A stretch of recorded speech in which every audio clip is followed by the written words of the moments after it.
Amém. Glória a Deus. Obrigado, tio Chico. Graças e paz, igreja. Pode tomar seu assento, fica à vontade. Vocês estão bem? Glória a Deus. Irmãos, hoje eu venho trazer aqui uma palavra da parte do Senhor para a igreja. O Senhor vem falando muito forte comigo, vem falando algumas coisas a respeito da igreja. E não como da igreja, mas como a vida de cada um aqui.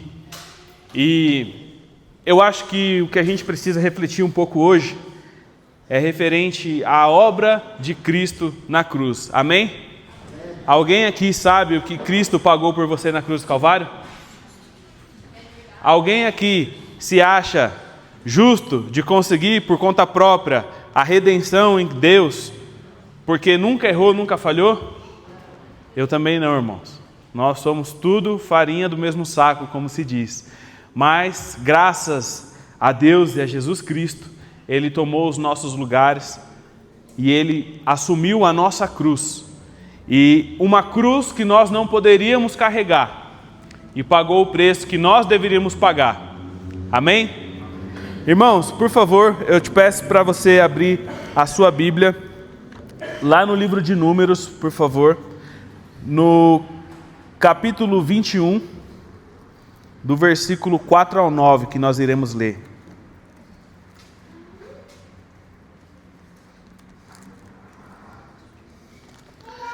Números 21, do 4 ao 9.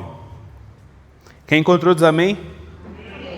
Glória a Deus. Então vamos lá, diz assim: Então os israelitas partiram do monte Or pelo caminho do Mar Vermelho para rodear a terra de Edom.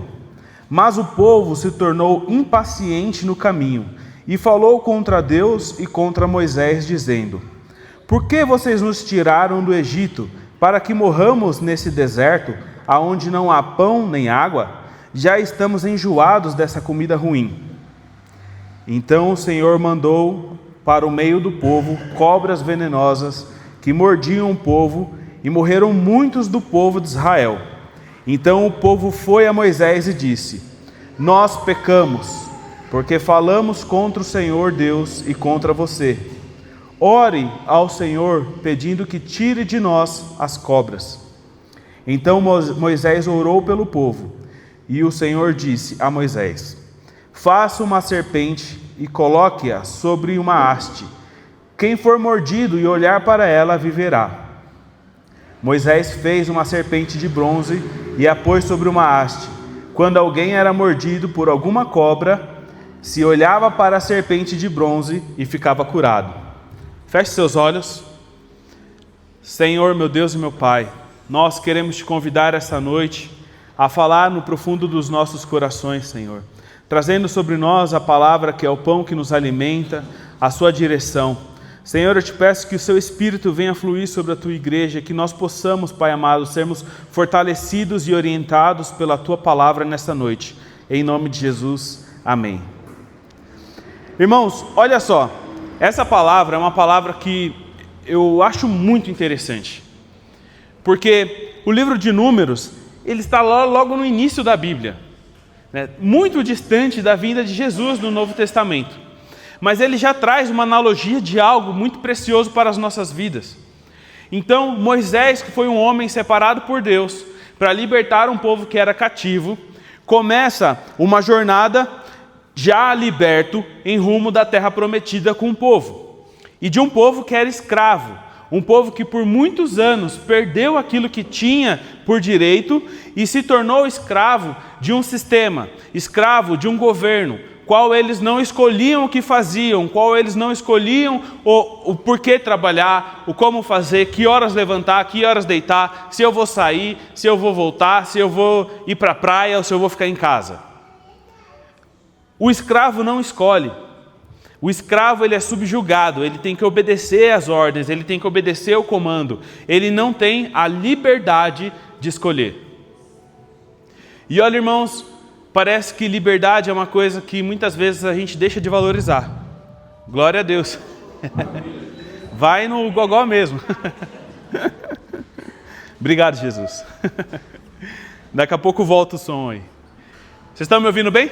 Amém. Som? Amém. A liberdade é algo que, por nós convivermos com ela, por nós muitas vezes usarmos no dia a dia, acabamos deixando de valorizar.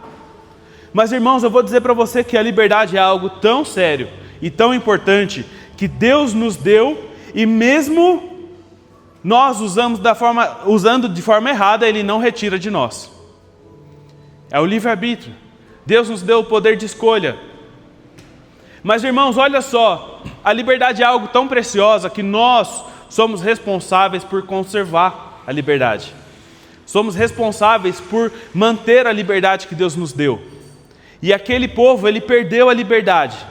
E eles se tornaram escravos. Mas Deus, sendo tão bom, que estava vendo o seu povo, que estava sofrendo com aquela escravidão, decidiu libertá-los. Trazê-los novamente à liberdade. Eu acredito que um dia você ouviu que o mundo quer nos escravizar. E quando nós aceitamos Jesus, nós somos livres. Quem aqui aceitou Jesus para ser liberto, para ser livre? Eu sou um desses. Eu era escravo. Eu era escravo de muitas coisas. Coisas que eu achava que era legal, mas quando as escamas caíram dos meus olhos, eu entendi que aquela escravidão não era uma liberdade, sim uma escravidão. Só que é interessante que a Bíblia mostra no livro, na passagem da redenção, da libertação desse povo, que eles não saíram do Egito para a terra prometida diretamente. Não foi uma coisa de descer a rua, virar à esquerda e chegou. Foi algo que era uma jornada, e era uma jornada que deveria durar 40 dias. E eu quero te dizer que Deus, a obra dele é tão perfeita em nossas vidas que nada acontece de um dia para a noite sem que haja um processo, sem que haja um período, um trabalho, algo que seja necessário a nossa cooperação para se acontecer. Então aquele povo começou a sua jornada em rumo à terra prometida. Irmãos, é uma pena porque essa jornada não é num avião, numa classe executiva. Essa jornada não é no Uber Black, essa jornada não é no seu próprio carro de carona, essa jornada é num deserto. E mais uma vez eu falo nesse altar que não tem lugar melhor para nós passarmos do que os desertos da nossa vida.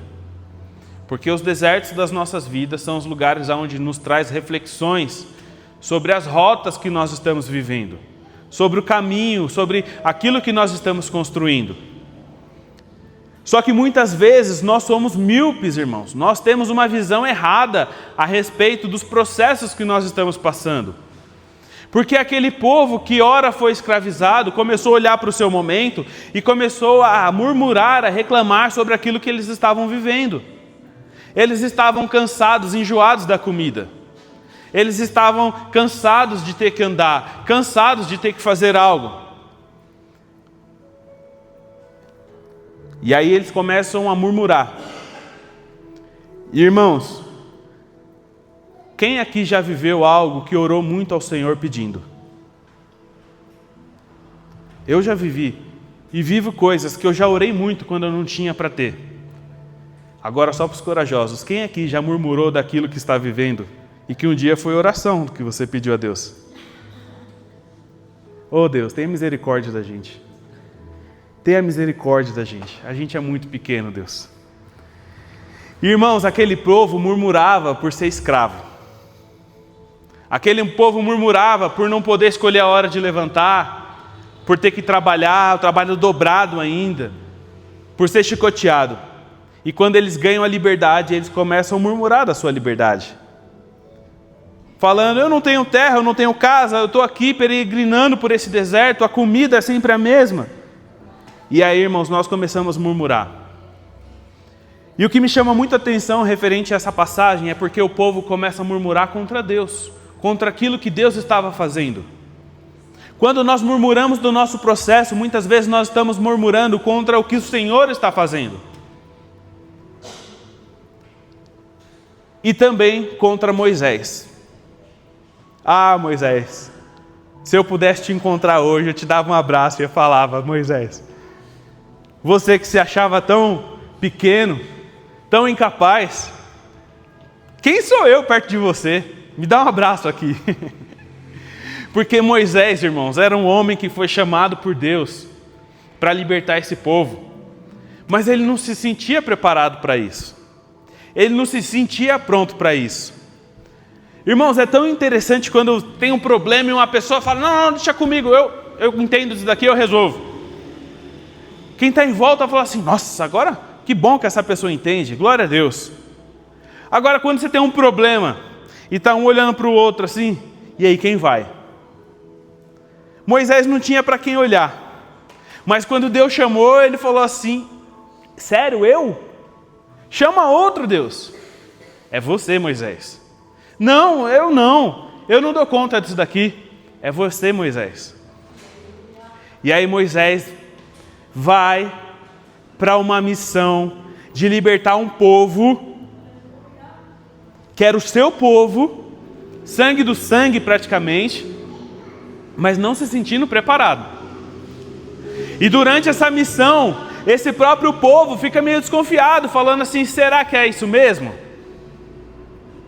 E Moisés vem e, obedecendo um comando de Deus, começa ali a ser um instrumento de libertação para aquele povo, aonde grandes coisas Deus estava fazendo diante de Faraó e diante do povo para libertá-los. Irmãos, a Bíblia é tão linda, a história que ela traz do que aconteceu, porque eu tenho conversado muito com a minha esposa a respeito das passagens, das coisas da vida que Deus trata de uma forma pedagógica para a gente. Coisas que acontecem que muitas vezes a gente não vê sentido, mas aquilo é uma lição. E eu fico imaginando, Deus não precisava medir forças contra Faraó. Quem era Faraó diante de Deus?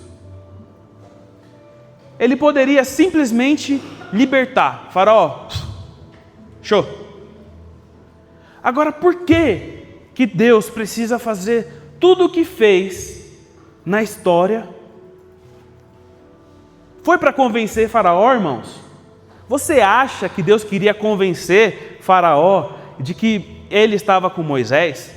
Você acha que Deus estava mostrando para Faraó que era mais forte do que Faraó? Você pensa que Deus estava num braço de ferro contra Faraó? Não, irmãos. Todo aquele povo testemunhou tudo o que Deus foi capaz de fazer para libertá-los. Existe uma mensagem pedagógica para o povo que precisava ser liberto. O poder de Deus. E esse poder de Deus representa o tamanho do amor de Deus sobre aquele povo.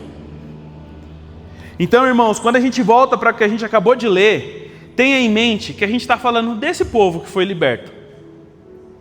E aí, em um determinado momento, em caminho da sua terra prometida, eles começam a murmurar e começam a encontrar muitos defeitos, muitos problemas, muitas questões, começam a se reunir, começam a dividir com o outro, e aquele que estava feliz também começou a ficar triste, aquele que amava o maná de Deus começou a ficar enjoado do maná também, dizendo, por que Deus fez isso com a gente?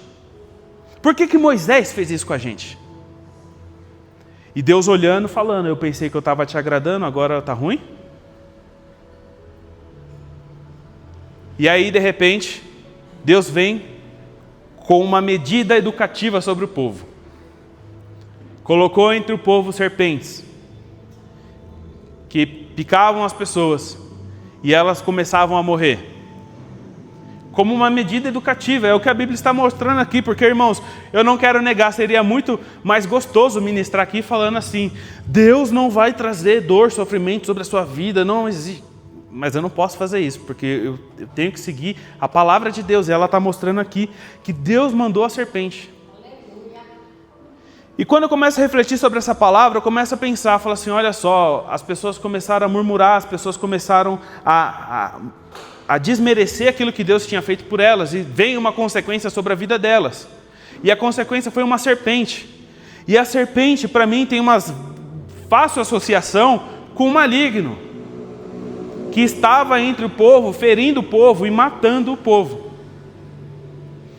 E aí, esse povo vai, reconhece aquilo que estavam fazendo.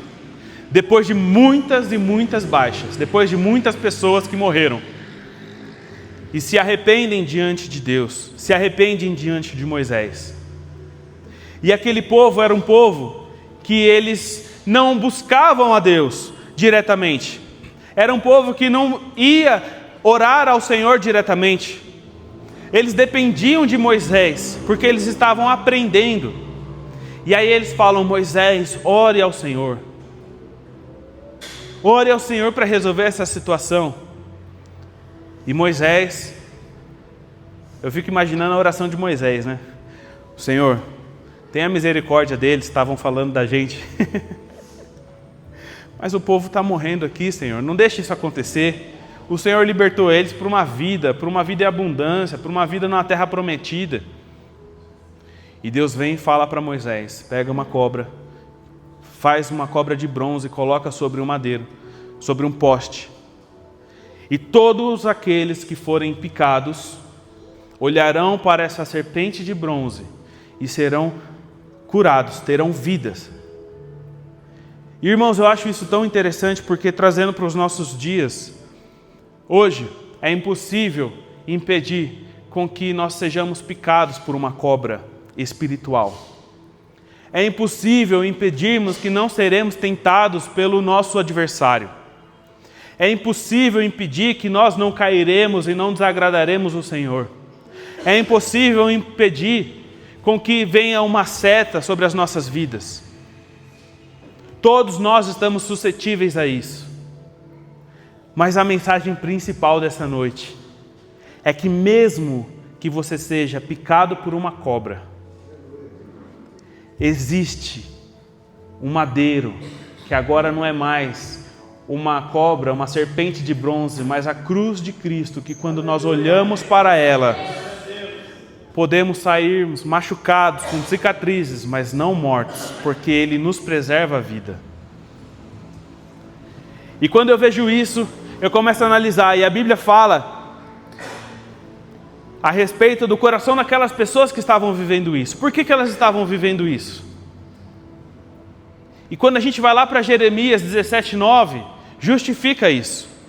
Porque fala que o coração do homem é totalmente enganoso. Totalmente enganoso. É totalmente enganoso e ele também é desesperadamente corrupto. E quem é esse homem que está falando? Sou eu, é você, somos nós. O nosso coração é enganoso. E, irmãos, por que o nosso coração é enganoso? Porque nós temos a habilidade de julgarmos os fatos, aquilo que está acontecendo, através de uma pequena foto de algo que aconteceu. Nós tomamos um partido, nós olhamos para uma situação e nós julgamos a partir de um flash, de uma situação. E muitas vezes nós queremos clamar por justiça, nós estamos bravos, mas por que isso está acontecendo? Por que Deus não age? Por que Deus não está fazendo algo? E a diferença, irmãos, é que quando nós estamos julgando alguém, quando aquele povo julgava Moisés, eles tinham a foto, talvez, da ineficiência de Moisés. Talvez uma foto do desconforto daquela situação, e Moisés era o líder, por ter ouvido, acreditado, talvez, na mensagem que Moisés carregava. E por que Deus não ia lá e mudava Moisés? Porque Deus sabia do filme da história de Moisés, desde quando ele nasceu. Quando ele nasceu foi perseguido, e Deus criou um escape aonde ele viveu, o que ele passou dentro do reinado de Faraó, depois o momento no qual ele sai de lá fugido, que ele vai se esconder. Deus conhece o filme de cada um, irmãos. Nós cometemos um grande erro, e eu faço parte disso, quando nós queremos julgar as pessoas baseado num fato que aconteceu momentâneo, sem conseguirmos olhar todo o contexto das coisas. Porque o nosso coração, ele é tendencioso a olhar aquilo de acordo com os nossos olhos, não com os olhos de Cristo. Quando nós conhecemos uma pessoa há 1 mês, há 2 anos, e queremos julgar algo da vida dela, nós devemos tomar cuidado, porque nós não estamos considerando todo o contexto de vida daquela pessoa, porque ela está ali. Quantos estão exercendo algo que nem gostaria de estar, não é nem pela sua vontade, mas talvez é por uma obediência, talvez é por um temor. Quantos de nós estamos apontando para essa pessoa, ela não é boa nisso. Só que ela também no espelho todos os dias está reconhecendo, eu não sou bom nisso, eu não sou boa nisso, eu não consigo isso, eu não consigo aquilo. E mesmo assim Deus falando, vai porque eu vou te usar, vai porque eu vou fazer através da sua vida, vai porque é você que eu estou chamando. Sabe, irmãos, quando a gente vai lá para o livro de Lucas, quando a gente olha Lucas 9, 23, diz assim, Jesus dizia a todos, se alguém quer vir após mim, negue-se a si mesmo, dia a dia, tome a sua cruz e siga-me. Pois quem quiser salvar a sua vida, a perderá. E quem perder a vida por minha causa, esse a salvará. De que adianta uma pessoa ganhar o mundo inteiro, se vir a perder ou a causar dano a si mesmo? Irmãos, Jesus nos ensina que se nós queremos viver como verdadeiro cristão, nós precisamos segui-lo com a nossa cruz.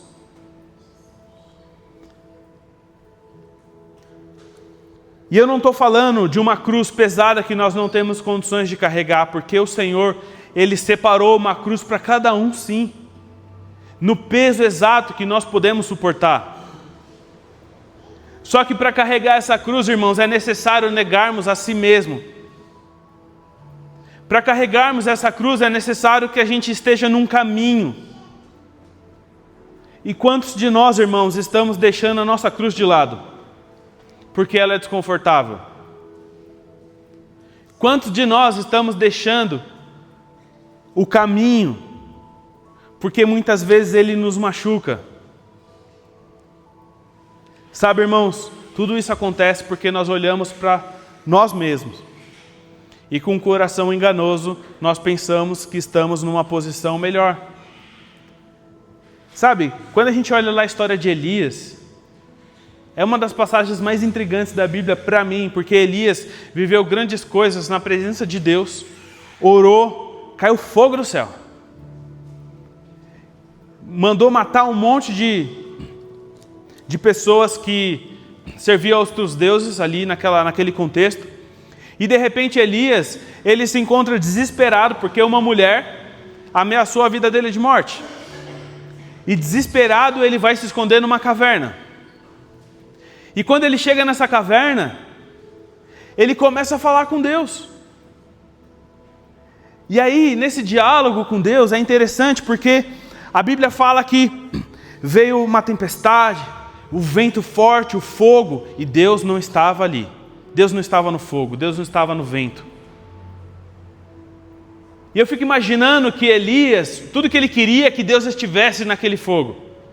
Resolvendo, Deus, Jezabel quer me matar, vai lá e mata ela, acaba com ela. Porque nós queremos muitas vezes que Deus venha com o seu poder, com seus atributos de poder para resolver as nossas questões, os nossos problemas. Só que Deus veio com um sussurro manso falando com Elias. E quando ele vem falar com Elias, ele fala assim, só eu resisti, só eu fiz o que era certo, só eu não me entreguei a outros deuses, só eu, e estou passando por isso. Mas aí a Bíblia fala que Deus chega para ele e fala assim, opa, peraí, não é só você, tem mais 7.000 que eu conservei, que também resistiram como você. Pobre Elias, assim como Danilo, olhava para o lado e achava que só ele era o perfeito, que só ele estava fazendo o que é certo, quando não é, irmãos. Quando a Bíblia fala que nós precisamos carregar a nossa cruz e negar a si mesmo, é a gente deixar de se basear, de se sustentar nas nossas convicções a respeito das coisas. E deixarmos com que Deus haja, Deus faça, Deus guie as circunstâncias da nossa vida. Quando a Bíblia fala sobre nós negarmos a nossa própria vontade, é quando nós estamos prestes a tomar uma decisão baseado no nosso achismo, baseado nas nossas convicções, e colocarmos essa decisão para Cristo. Será que eu devo? Será que eu posso? É esse o caminho, Senhor? A diferença, irmãos, é que Cristo nos libertou para um caminho livre, mas acompanhado, junto com Ele. Quando nós olhamos Cristo carregando a sua cruz, poderia Ele deixar de lado a cruz? Se Ele fizesse isso, irmãos, nós não estaríamos aqui vivendo isso na presença dEle, com o Espírito Santo dEle entre nós. Cristo não abandonou a nossa cruz. Cristo nos disse que temos a nossa cruz, e nós também não devemos abandoná-la. Nós precisamos seguir este caminho com a nossa cruz. Nós precisamos todos os dias negar a nossa vontade, negar o nosso orgulho, negar as nossas convicções, para deixar com que Deus venha e preencha esse lugar.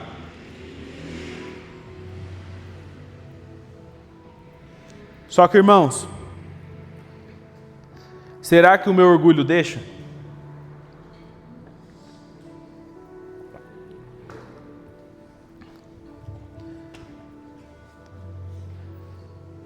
Quem aqui é capaz de salvar a si mesmo?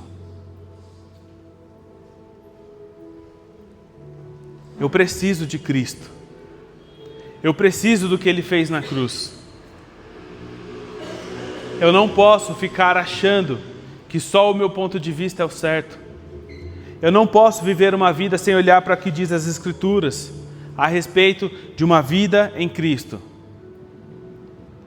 Será que você tem deixado de lado a sua cruz?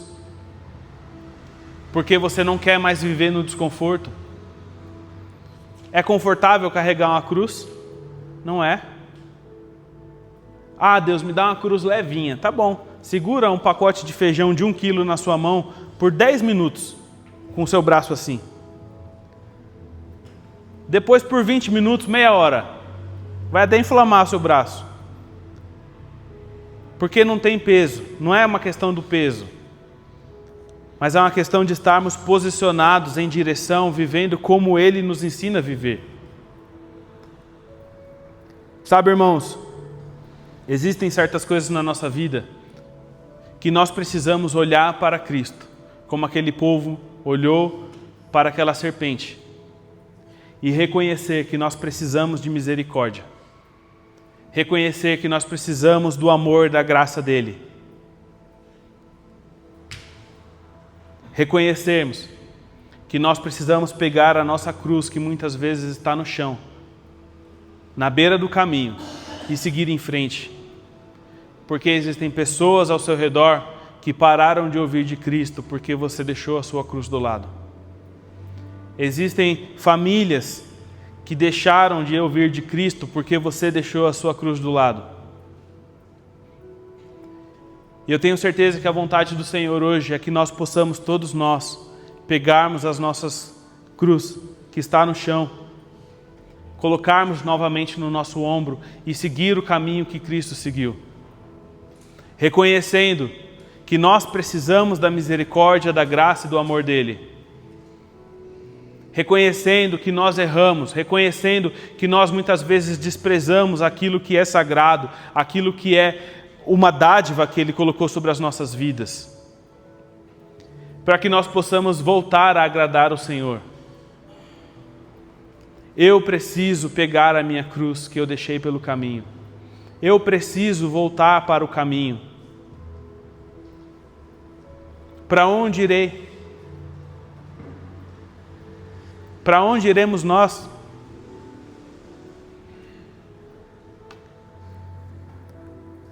Eu gostaria de pedir para que vocês ficassem de pé.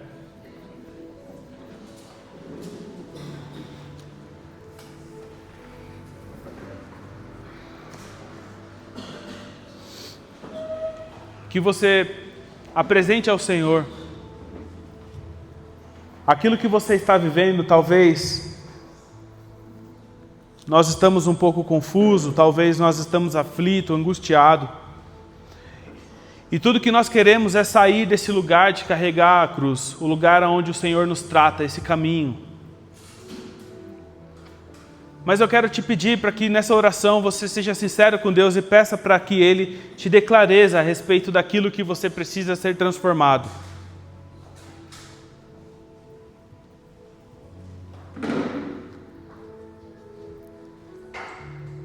Irmãos, nós precisamos dessa misericórdia, dessa graça do Senhor. E eu quero te lembrar que nessa cruz, qual Cristo foi crucificado, Ele derramou um sangue perfeito, mais do que o suficiente para apagar pecados, para restaurar vidas, para dar um novo caminho, para mudar situações. Senhor Jesus Cristo, nós queremos nessa noite, Pai, nos arrependermos diante de Ti. Se por algum momento nossos corações enganosos nos deixaram a tirarmos conclusões de coisas que não é aquilo que o Senhor estabeleceu, que não é a Sua vontade, Senhor. Pai, nós queremos nos colocar aqui em Tuas mãos, Pai, numa posição, Senhor Jesus, de rendição a Ti, Senhor, pedindo para que a Tua misericórdia e o Teu sangue venha sobre nós, Senhor Jesus. Que o Senhor nos cure, Pai, e que o Senhor também, Pai, venha nos ensinar, Senhor Jesus, que somente o Senhor é perfeito para poder julgar, Pai. Senhor Jesus, nós te pedimos que o Senhor venha transformando os nossos corações essa noite, para que nós possamos sermos mais parecidos contigo, Senhor, mais pacientes, mais amorosos, mais tolerantes, Pai amado, que nós possamos de fato viver o Teu Evangelho todos os dias, que nós não venhamos, Pai amado, desistir ou deixar de lado o Teu chamado, Senhor Jesus, por causa das circunstâncias, Pai. Senhor, que o inimigo não venha ganhar espaço em nossas vidas, Pai, através das nossas fraquezas e fragilidades. Que nossas vidas possam continuar glorificando ao Senhor e sendo um instrumento de resgate nessa terra, Senhor Jesus. Pai, eu te peço, Pai, pela misericórdia do Teu nome, Senhor, que o Senhor renove, que o Senhor restaure as nossas vidas. Senhor, eu te peço que o Senhor venha, Pai amado, neste momento sobre os nossos corações, Pai, trazendo à superfície do nosso entendimento aquilo que precisa ser removido e retirado, Senhor Jesus. Pai, não nos deixe cair, Pai. Não nos deixe vivermos, Pai, de uma forma ingrata ao Senhor, murmurando daquilo que o Senhor fez, olhando, Senhor Jesus, para o nosso presente, desconsiderando tudo que o Senhor já fez no nosso passado. Não nos deixe, Senhor Jesus, deixar de reconhecermos que nós precisamos da Tua graça, da Tua misericórdia, do Teu amor, para estarmos de pé, Senhor Jesus. Pai, eu te peço, Senhor Jesus, que o Senhor venha nos lavar com Teu sangue, Senhor Jesus, nos purificar, Senhor Jesus, e nos fortalecer, Pai amado, para que nós possamos continuarmos no Teu caminho, Senhor. Continuarmos, Senhor Jesus, levando a Tua palavra do Evangelho, Tua palavra de misericórdia, para aqueles que necessitam, Senhor Jesus. Nos transforma e nos ajuda, em nome de Jesus. Amém. Irmãos, não se esqueça, você é sal da terra e luz do mundo. Todos nós, irmãos, vivemos momentos de dúvida, de fraquezas, de erros, de embaraços. Mas grandes coisas o Senhor quer fazer na nossa vida, porque a solução para aquilo que o inimigo faz contra as nossas vidas, Deus já fez através da obra da cruz. Se você busca um recomeço, é uma tomada de decisão. Se você busca pegar a sua cruz de novo, irmãos, não espere por grandes feitos como trovões, como fogo, como labaredas. Apenas tome uma decisão. A Bíblia fala para que a gente venha lembrar de onde caímos. E quando nós lembramos, e quando nós reconhecemos, quando nós nos reconciliamos com Cristo, Ele nos aceita e Ele nos usa novamente, porque grandes são as coisas que Ele tem para as nossas vidas. Davi, quando caiu, ele foi sincero diante de Deus. Quando Davi caiu, ele foi humilde diante de Deus. e ele foi perdoado por Deus. E depois de tudo isso, o Senhor ainda fala que era o homem com o coração segundo o coração de Deus. As nossas falhas, os nossos tropeços ao longo da vida, é um retrato da nossa parte humana, mas o Senhor é conosco para nos perdoar, para nos libertar e para nos salvar. Se apega a Ele e não deixa a sua cruz, amém? Glória a Deus.